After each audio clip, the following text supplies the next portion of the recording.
Welcome to Donmar TV News Channel. Inisip siguro kung mag-imbento tungkol sa panganay at tawaging bakla yung bunso, titiklop na yung nanay. Now, I am ready to name. Naglabas ng video sa YouTube na merong nabuntis si Kuya Josh. Now, may bunso, si Bib. Bullying a 13-year-old dahil sa tingin ninyo or tingin nila na bakla siya. Utang na loob naman. This is 2021. We are living in 2021. Bib is tall, he is good-looking, he's well-educated, he is intelligent. First honor siya, di ba? He is articulate, respectful. Hindi siya palamura. And he happens to be very mature. 13 years old lang siya. Nakakahiyamang aminin. Pero siya ang gumagawa ng lahat ng paraan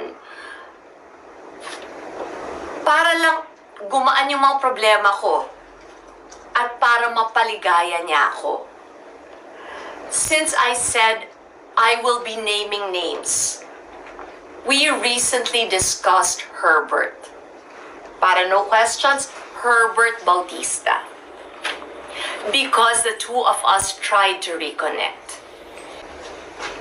Nangingibabaw pa rin sa akin that my father, he gave his life for this country.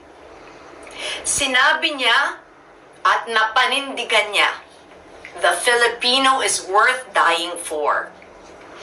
I was a year old when he was jailed. Panahon to ng martial law. I was 12 when he was assassinated. In the airport that is now carrying his name.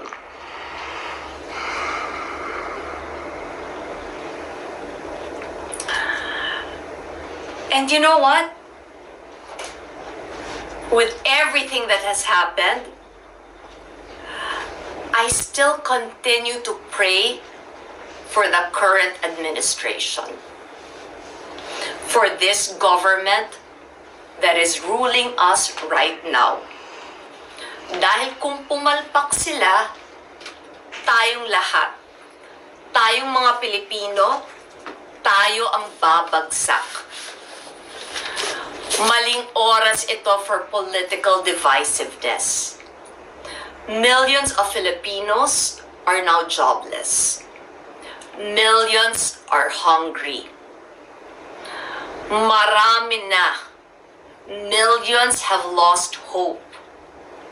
Marami na ang namatay. Too many are sick. And too many can still die. The problem is, nung sinikap kong tumulong, na-misinterpret yon. Hindi po ako kagaya ng iba. Hindi po ako epal.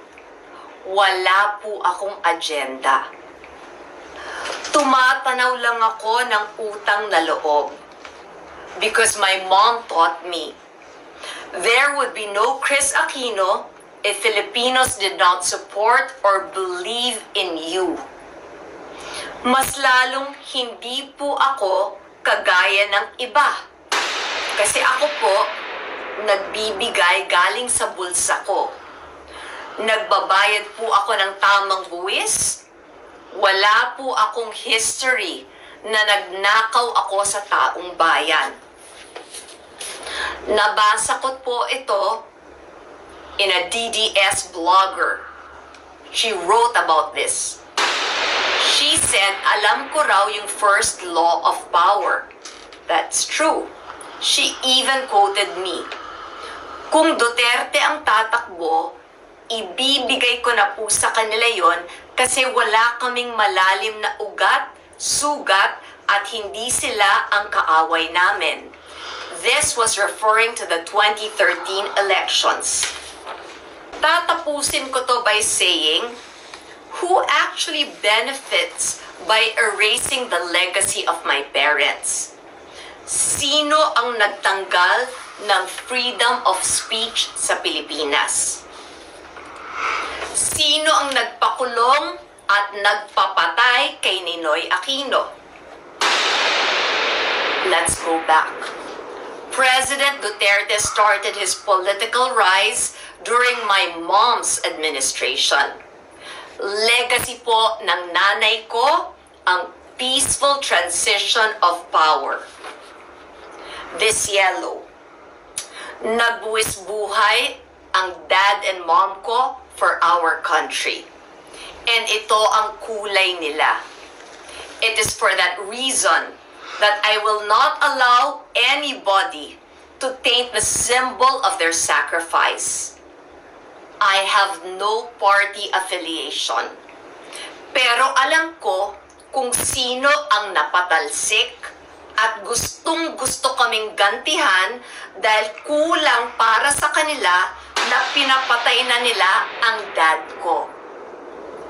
That is not President Duterte. Because alam ko, never ko siyang binanatan. So para po sa mga DDS, wala tayong reason na maging magkaaway. I am who I am as a mother because apart from our 3 years in Boston, I only had one parent. She was my role model. 14 ako nung lumaban siya sa diktador. Hindi ko po maalala kung 7, 8, or 9 times yung coup attempts. Pinatay po ang dad ko. Ilang beses kaming sinubukang patayin. Pero ito po ang diferensya. Never kaming umalis. Hindi naduwag ang nanay ko. I will never forget this. Sumabog yung kotse sa labas ng bedroom ko. Ang lakas na po ng barilan sa labas. Tumakbo po, papasok sa kwarto ko, na walang bulletproof glass, ang mom ko at si Noy. Kinaladkad nila ako from my bed pababa. Bago inisip ng nanay ko ang sarili niya, inuna niya to secure me. There are so many other instances. Even when she was already told she had just a few months to live, she fought. Sinabi niya, "My children are not prepared. They lost their dad na hindi sila handa. I will not allow. Hindi ko hahayaan for them to go through that all over again." Kung meron man kaming tinago sa inyo, tinago namin all the procedures that she underwent para lang mabigyan niya kami. Nung nakita niya what we needed most, what her children needed, we needed time. We needed more time with her. Kaya ngayon, kaya ko bang ipahiya ang sarili ko dun sa pinakaunang nagmahal sa akin? Yung nag-alaga? Yung nagsakripisyo? Yung nagpatawad? At yung nagparamdam sa akin kung ano talaga ang unconditional love? You can say it so often, but actions speak so much louder than mere words. I will emphasize, I'm not here to attack, but you leave me no choice but to defend. Alam ko naman hindi nyo ko tatantanan. Kaya habang may freedom of speech pa, magtiisan na lang tayo. You can and you will attack me.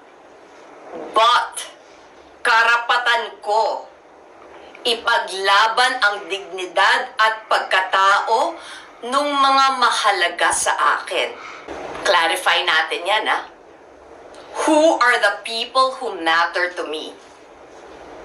Very obvious. My 2 sons. The memory of my parents. My siblings. And because I cannot predict tomorrow, baka dumating pa yung taong mamahalin ako ng tapat and publicly, mutually, aaminin namin sa inyo na may relasyon kami. Kasi nakita ko yun sa mom ko. When you truly love, hindi ka lang magtitiis. Para sa mahal mo, wala ka talagang ititira sa sarili mo. Ilalaban mo hanggang sa huling hininga mo. These 2 platforms, Facebook and Instagram, they are my only means to directly communicate with all of you. You know, totoo ako. Kilala niyo ko, I am real. I also know I do not have a troll farm. I know you are real. Pero, pinagod niyo na ako. Napagod na akong magpaapak. I won't be Chris if I do not end it this way. Tama na. Sobra na. Lalaban na. Mamaya pag-usapan natin ng konti si Kris Aquino. Kasi itong si Kris Aquino, ba humihirit pa? Laos na humihirit pa. Alam mo si Kris Aquino kasi yan yung taong pasensya na pero sa tingin ko lang, yan yung anak na kulang sa pansin. Kaya pag hindi siya napapansin, gagawa siya ng eksena. Parang ganun. Ang hilig talagang gumawa ng eksena. Ngayon, meron siyang parang video, di ko alam kung ano ba yung video, na parang kesyo, sino pa ba ang bumabaluktot ng mga kasaysayan patungkol sa kanilang ama, sa kanyang sa kawalangyaan ng mga Aquino, kesyo daw ba sino pa ang bumabaluktot nito, kesyo puno na daw siya, daming alam, kesyo puno na, tapos sasabihin niya na parang sobra na, tama na, parang may ganun-ganun pa siyang nalalaman. Parang tanga lang, kung gusto mong tumakbo, Kris Aquino, tumakbo ka na lang, wag mong gawing showbiz ang politika. Grabe naman, oh. Lahat na lang ginawa mo para magpapansin. Ha? Pati nga mismo yung sakit na sinabi mo noon, nagpapansin ka doon eh. Para lang may masiraan ka na tao. Di ba naalala niyo yun? Sobra, alam mo ito si Kris Aquino, sobrang, sa tingin ko lang naman sa tingin ko lang, yan ang babae talagang kulang sa aruga. Ito yung yung katangian na pinaka masasabi mong ayaw na ayaw mo sa babae. Yung mayat maya magpapapansin, mayat maya magtatantrums para pansinin mo, parang ganun eh. Alam mo sa totoo lang, Kris Aquino, kung ako sa'yo tumakbo ka, nang malaman na ho natin kung ano ba talaga kalagayan mo sa Pilipinas, tumakbo ka. Ang feeling niya kasi parang importante pa siya. Feeling niya, may nakikinig pa sa kanya. Anyway, meron siguro yung mga patotot mo dyan ng mga sa Twitter, ng mga pawok, yung mga kulang din sa aruga. Yan siguro yung mga papansin sa'yo. Di ba? Parang halatang ewan. Actually, hindi ko nakokomentan sa si Kris Aquino eh. Pero nung pinanood ko, grabe, nanggigil ako sa arte. Yung parang kinote niya pa si Taylor Swift na pag napuno na ang babae, lalaban na ito. Akala mo naman may nang-aano sa kanya. Wala nang pupansin sa'yo. Ano sinasabi mong, pag inaapik ka, babae ka. Te, wala nang pumapansin sa'yo, te. Irrelevant ka na? Ano yung sabi mo dyan? Sus ka naman, oo. Kung ako sa'yo, te, kung gusto mo maging relevant pa, tumulong ka na lang siguro. Hindi lang sa akin, tumulong ka sa kababayan. Yung pera mo, yung kapritsyohan mo, i-turn into mo na lang, to helping our kababayan. Kesa yung dami mong arte. Kesa puno ka na, tama na, sobra na. Te, tumakbo ka na. Please, tama na, sobra na, tumakbo ka na. Masyado ka madaldal, te. Madaldal ka masyado. O kinawa. Diba? Ang dami mong sat-sat. Kung ako lang talaga jowa nito, talagang dediretsuin ko to. Puro ka daldal dyan, puro ka... doon naman kay Chris Aquino. Actually, natutuwa ako doon sa sinabi ni Chris Aquino. Gusto ko nga sa totoo lang ako, excited akong tumakbo si Chris Aquino. Bakit? May buhay ang vlog ko. May buhay ang vlog ko pag ako tumakbo yan. Araw-arawin ko yan kasi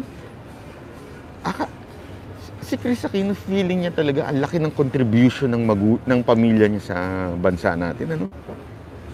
Ang mga Aquino ang talagang nagpalubog ng bayan natin. Isipin mo, from her mom, sa kapatid niya, wala talagang nagawang maayos Ako, kung meron man akong nagustuhan lang siya ito, honestly, kung meron man akong nagustuhan lang sa kapatid niya,